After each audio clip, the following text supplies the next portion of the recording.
చాలామంది చదువుకునే పిల్లలైతే ఈ మధ్య కాలంలో ఆత్మహత్య చేసుకునే ఇన్సిడెంట్స్ అయితే చాలా అంటే చాలా పెరిగిపోయాయి. ఎందుకంటే చదువు ఆహ్, అంత స్ట్రెస్ ఇస్తుంది అనే దానికి ఎగ్జాంపులే ఇట్లాంటి ఇన్సిడెంట్స్ అనుకోవచ్చు. కానీ రోజు ఇట్లాంటి వార్తలు విన్నా సరే మరి పిల్లలు ఎట్లా ఉన్నారు? ఏంటి మరి తల్లిదండ్రులు అడగట్లేదా? లేకపోతే కాలేజ్‌కెళ్తుంటే కాలేజ్ యాజమాన్యం అడగట్లేదా? లేకపోతే కేర్ టేకర్స్ అడగట్లేదా? వాళ్ళ రిలేటివ్స్‌లో ఉన్నటువంటి పర్సన్స్ ఎవరైతే చాలా క్లోజ్‌గా ఉంటారో ప్రతి మనిషికి ఎవరో ఒకళ్ళు క్లోజ్‌గా ఉంటారు కదా! వాళ్ళకి కూడా చెప్పలేని పరిస్థితుల్లో ఎందుకు వెళ్ళిపోతున్నారు? ఇంత మానసిక క్షోభకు గురై చాలామంది టీనేజర్సే ఆత్మహత్య చేసుకుంటున్న పరిస్థితి అయితే కనిపిస్తోంది.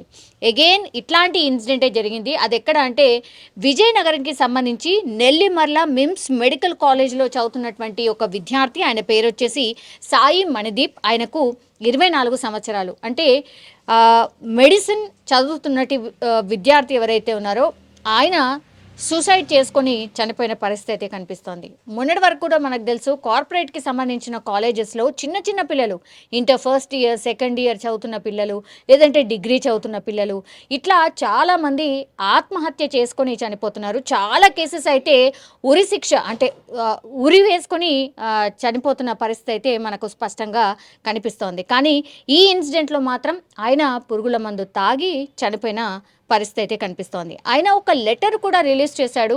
అమ్మా నాన్న నన్ను క్షమించండి. బికాజ్ నేను మీరు ఏదైతే ఎక్స్పెక్ట్ చేస్తున్నారో నా పైన ఆశలు ఏవైతే పెట్టుకున్నారో అవన్నీ నా వల్ల కావట్లేదు.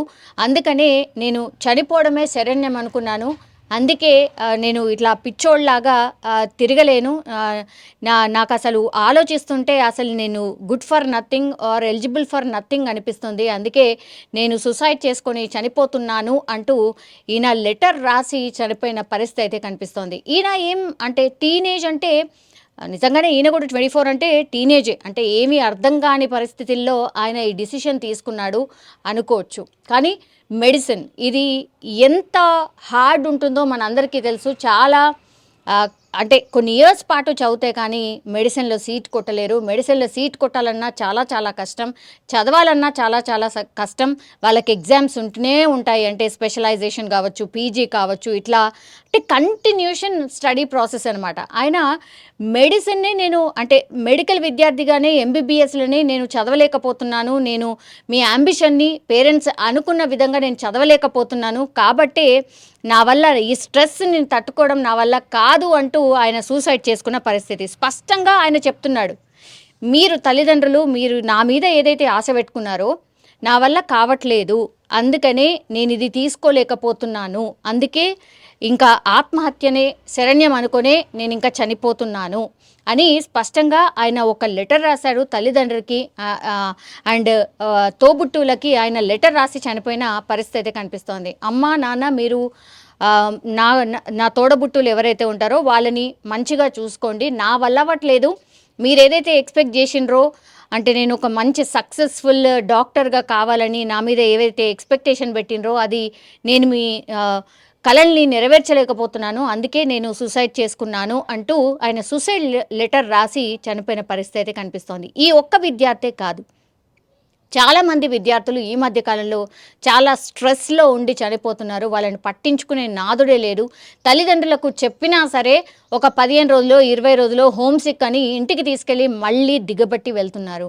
డబ్బులు లేదంటే పరపతి సొసైటీలో ఒక పేరు వీటి మధ్యనే మనం తిరుగుతున్నాం. వీటి చుట్టే మనం వెంపర్లాడుతున్నాం. కానీ మన పిల్లాడు కదా మన పిల్లాడు బాధపడుతున్నాడు కదా అని అసలు తల్లిదండ్రులు ఆలోచనే ఆ వైపు రావట్లేదు. అందుకే ఎంత చెప్పినా తల్లిదండ్రులకు ఎంత విజ్ఞప్తి చేసినా నా వల్ల అవ్వట్లేదు అని చాలా టైమ్స్ చెప్పుంటాడు.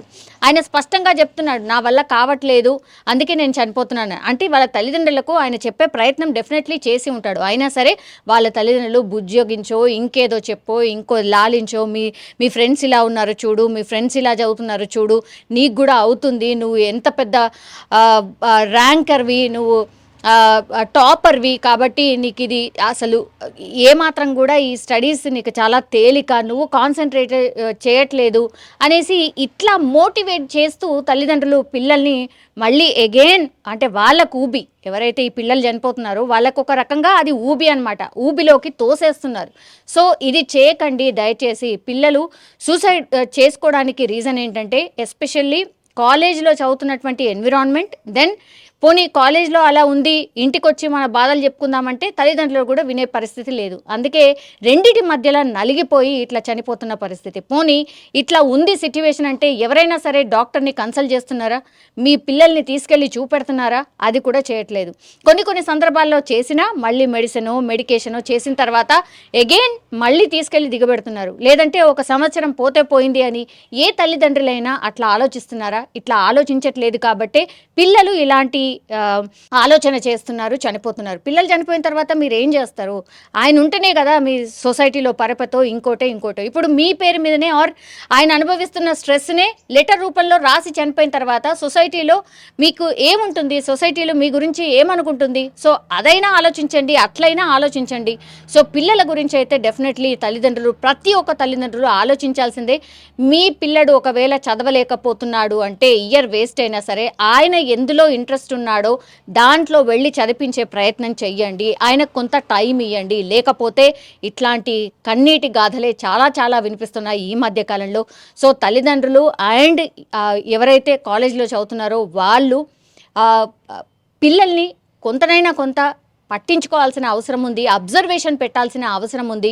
వాళ్ళకు కూడా కొంతమేర స్ట్రెస్ రిలీఫ్ చేయడానికి ఒకటే తీరుగా పొద్దున్న నుంచి రాత్రి వరకు స్టడీ అవర్స్ అని రుద్దేయకుండా కనీసం వాళ్ళకు స్పేస్ ఇవ్వండి, బ్రీత్ స్పేస్ ఇవ్వండి అని చాలామంది పిల్లలు కోరుతున్న సిచ్యువేషన్ అయితే కనిపిస్తుంది. కానీ నిజంగానే చాలా బాధాకరం. అండ్ ఇప్పుడు ఒక ఎంబీబీఎస్ విద్యార్థి ఈ ఒత్తిడిని తట్టుకోలేక చనిపోయిన సిచ్యువేషన్ అయితే కనిపిస్తోంది. కన్నీరు మున్నీరుగా వాళ్ళ తల్లిదండ్రులకు ఒక శోకాన్ని మిగిలిస్తున్న పరిస్థితి అయితే కనిపిస్తోంది.